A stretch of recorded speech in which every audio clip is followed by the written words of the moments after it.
हाथरस में हुए अमानवीय बलात्कार, उत्पीड़न और हत्या के मामले में आज हम बात कर रहे हैं सुभाषिनी अली से, जो कि उत्तर प्रदेश के मजदूरों और महिलाओं के संघर्ष से ज़मीनी संघर्ष से कई दशकों से जुड़ी हुई हैं और कानपुर से पूर्व सांसद भी रही हैं। सुभाषिनी, एक तरह से एक नैरेटिव तैयार किया जा रहा है कि जो ये विक्टिम है, इनकी दलित आइडेंटिटी का इस इंसिडेंट से कोई लेना-देना नहीं है और कोई मायने नहीं रखती और जो भी इसके बारे में बात कर रहा है, वो इस इंसिडेंट को, सिचुएशन को पॉलिटिसाइज़ करने की कोशिश कर रहा है। ये बात कहाँ तक वाजिब है? हाथरस के केस में ये कहना कि जात की बात क्यों कही जा रही है, तो एक तो इस लड़की की जो कमजोरी है, व्हाई वाज शी वनरेबल?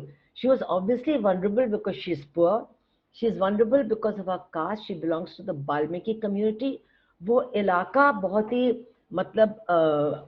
उच्च जातियों के और ठाकुर जातियों के वर्चस्व का इलाका है वो गांव।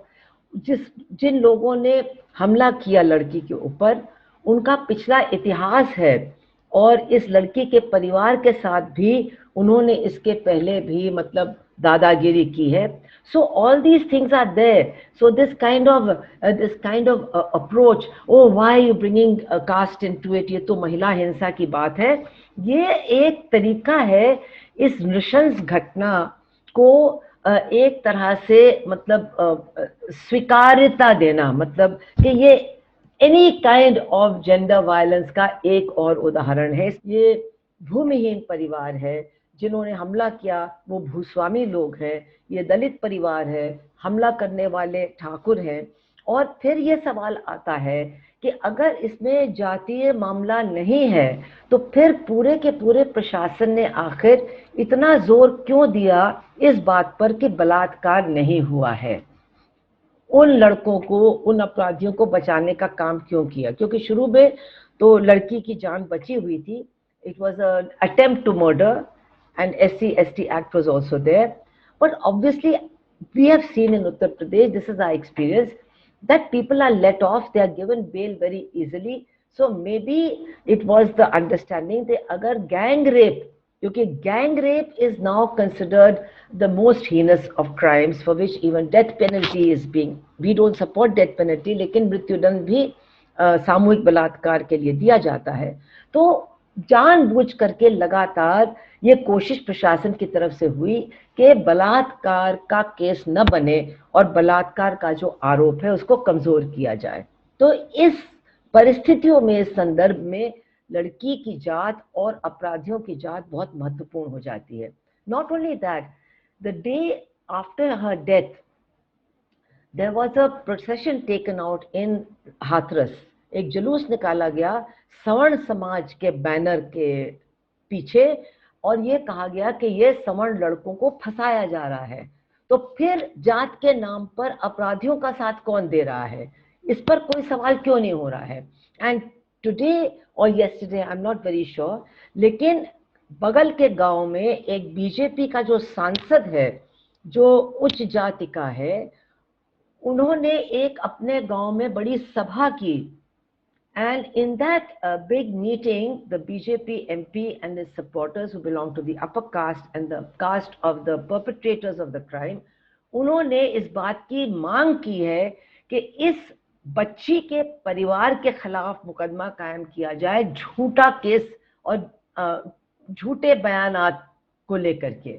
So isn't it apparent, क्या ये स्पष्ट दिखाई नहीं दे रहा है कि एक महिला हिंसा के साथ साथ ये एक जातीय हिंसा का मामला है?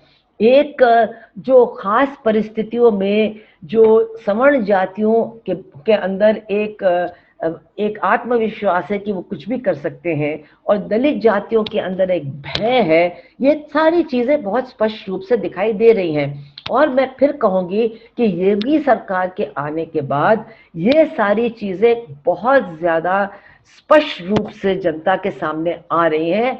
उनका असली चेहरा जो पहले हो सकता है ढका छिपा था, अब वो बिल्कुल सामने आ रहा है। बहुत ज्यादा उदाहरणों में न जा करके ये हमको देखना है कि योगी सरकार बनने के कुछ ही दिन के बाद सहारनपुर के पास जो शब्बीरपुर का गांव है, वहाँ के जाटव समाज के ऊपर बहुत ज़बरदस्त हमला ठाकरों की तरफ से हुआ था, और इस सरकार की शुरुआत ही वहीं से होती है। और उसी मतलब कांड से चंद्रशेखर का भी एक तरह से मतलब उभार होता है। तो ये आपके नई सरकार बनने से कुछ ही दिन के बाद की घटना है। और उसके बाद से दो तीन बातें हैं, they are 2 or 3 things that now stand out in the Yogi regime. एक तो अपर कास्ट ब्रुटैलिटी बहुत ज़्यादा बढ़ी है, अपर कास्ट कॉन्फिडेंस कि उनकी इम्प्यूनिटी बहुत बढ़ गई है, वो कुछ भी कर सकते हैं, ये बहुत ज़्यादा बढ़ी है। और इसके साथ साथ जो न्याय प्रक्रिया है, that is the justice system, is now even more blatantly working in different ways for different people। मतलब जिसको हम कहते हैं मनोवादी तरीका, मनोवादी न्याय प्रक्रिया अब दिन पर दिन बहुत ज़्यादा स्पष्ट तरीके से दिखाई दे रही है कि कुछ लोगों के साथ एक तरह से न्याय प्रक्रिया पेश आती है और कुछ लोगों से अलग तरीके से। अगर हम देखें कि उन्नाव में सिर्फ वो जो सिंगर की बात है, जो बीजेपी का विधायक था उस समय, it's not just a question of how his name was deliberately kept out of the FIR, and it took a very very long time. 1 साल लगा कि उसके ऊपर मतलब एफआईआर लॉन्च हुई और उसके बाद उसको अरेस्ट किया गया। मैं ये कह रही हूँ ऐसी बातें पहले भी हुई हैं, बट उसके बाद अभी जब सीबीआई ने अपनी रिपोर्ट में कहा है कि उन्नाव के अधिकारी, the people IAS officers and IPS officers posted in Unnao at the time, they are guilty of dereliction of duty, उन्होंने अपने कर्तव्य को नहीं निभाया और सरकार से सीबीआई ने मांग की है कि इनके खिलाफ कार्रवाई कीजिए। तो एक तो 8 सितंबर को सीबीआई ने ये बात कही थी और योगी सरकार की तरफ से कोई जवाब नहीं आया। And now 2 days back after the Hathras incident, they are so brazen, the government has given a statement कि जो डीएम थी, जो ठाकुर हैं और जो हेड ऑफ द एडमिनिस्ट्रेशन थी उस समय, वो उनकी इंक्वायरी उन्होंने कर ली है और उनकी तरफ से कर्तव्य का पालन हुआ। उन्होंने किसी तरह से अपने कर्तव्य से अलग हटने का काम नहीं किया। तो ये दिखाता है कि किस तरह से ये सरकार अपराधियों के साथ खड़ी होती है। एक तरह से अब लोग मान रहे हैं, हम लोग भी मान रहे हैं, उनकी जात के आधार पर। तो ऐसे में एक और बात जो सामने आती है वो ये है कि जो पुलिस और प्रशासन है उनका रोल बहुत ही, ऐसा लगता है कि डेलिबरेटली ढीला रहा है और कई खामियां सामने आती हैं, जैसे कि एफआईआर रजिस्टर नहीं किया जाता है और फिर जो बॉडी है उसका क्रिमेशन कर दिया जाता है फैमिली की इजाज़त के बिना। अम, और उसके बाद भी जो जिस तरीके से बैरिकेड किया जा रहा है हाथरस को और ऑपोजिशन या मीडिया को नहीं पहुंचने दिया जा रहा है, ऐसे में क्या रोल होना चाहिए था पुलिस या प्रशासन का, और ये जो फेलियर्स इस तरह से सामने आ रहे हैं इनका क्या कारण है? उत्तर प्रदेश के प्रशासन का बहुत बड़ा हिस्सा अब ये समझने लगा है कि सरकार हमसे क्या चाहती है। वो ये नहीं सोचते हैं कि हमें क्या करना चाहिए, मतलब न्याय उचित क्या है, संविधान हमसे क्या मांग कर रहा है, बल्कि उनकी ये सोच है कि सरकार हमसे किस तरह का व्यवहार चाहती है। क्योंकि जब ये सरकार बनी थी तो योगी जी ने एक ऐलान किया था कि ठोको और मारो, मतलब कानून व्यवस्था को लागू करने का उनका जो तरीका था वो था मारो और इससे अपराध कम हो जाएगा। लेकिन ये भी बात पीछे छिपी हुई थी कि किसको मारो। अगर हम देखें करीब 103 लोग एनकाउंटर्स में मर चुके हैं उत्तर प्रदेश में, मतलब since this government came about 103 people have been killed. तो ये जो जितने एनकाउंटर्स हुए हैं वो ऐसे लोगों के हुए हैं जो छोटे अपराधी हैं, जो मतलब बहुत संगीन मामलों के अपराध में लिप्त नहीं है। एक 8 साल का बच्चा भी है इनमें, और कुछ ऐसे भी हैं जो पुलिस वालों की अपनी कोई दुश्मनी थी या कुछ मामला था। और इनमें आधे करीब करीब मुसलमान हैं और बाकी या तो पिछड़ी जातियों के हैं या दलित जातियों के हैं। तो जो बड़े अपराधी हैं विकास दुबे टाइप के, उनके खिलाफ तो तभी मतलब कार्रवाई हुई जब उन्होंने नृशंस हत्या 8 पुलिस वालों की कर ली थी और वो पूरा मामला सामने आया। बाकी जो ये ठोको की नीति चल रही थी तो बहुत स्पष्ट था कि किन लोगों को और कैसे लोगों को ठोकना है। So it is by saying that the DM and the police should have acted in a certain way, we also need to understand कि what were the messages being sent by the government to the administration, whether it's the police administration or the civil administration. We would like to think that the administration will stand up for justice and will refuse to, obey orders that they feel are unjust, but that is not the situation. And so I would put the primary responsibility on the state government. But of course, they cannot get away from what they have done. It is simply shocking कि मतलब उन्होंने, पहली बात तो ये, क्योंकि अब तो अलीगढ़ जो मेडिकल कॉलेज है जहाँ पे वो भर्ती थी वहाँ से भी बात आई है कि she had made an allegation of rape and that allegation stands, क्योंकि जो विक्टिम है उसका बयान बहुत ही ज़रूरी होता है, बहुत ही अहम होता है इन मामलों में। यही नहीं, ये भी बात सही है कि जब उस हालत में उसकी माँ लेके गई थी थाने, तो थाने ने एफआईआर दर्ज नहीं की और करीब करीब कई घंटे लगे और उनको फिर अलीगढ़ के हॉस्पिटल में भेजा गया।